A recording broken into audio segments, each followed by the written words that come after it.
এই ধাক্কা দিলেন কেন? দেখে চলতে পারেন না? অন্ধ নাকি? এই ভাইয়া ধমক দিচ্ছেন কেন? একটু ভালো করে বলা যায় না? ও আচ্ছা ঠিক আছে, আসেন তাহলে আপনাকে ভালো করে বলি।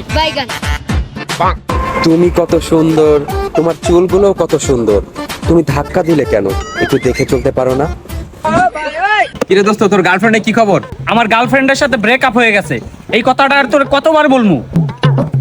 দোস্ত তুই যতবারই বলস ততবারই শুই না, আমার খুব শান্তি লাগে। আহা আমি পারি না আর পারি না, আমি কেন মরি না।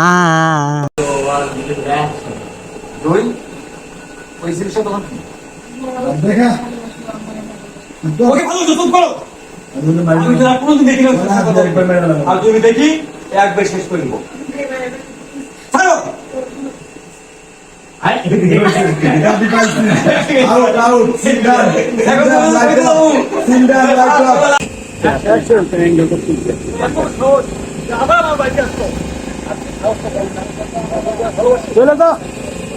জবাব দেন, দুই চারটা জবাব। এই যে জি আছে, বই আছে, বোন পাশে দাঁড়ালো। ছেলের দিকে এই যে হ্যাঁ, বোনের কথা কয়। বোন তারপর মারছে, পরে লাস্টে খেতে যাও, জায়গা আনতে যা। বোন গেল গা, ভিতরে গেল গা, খেতে খেতে যাও, এক করে দাও।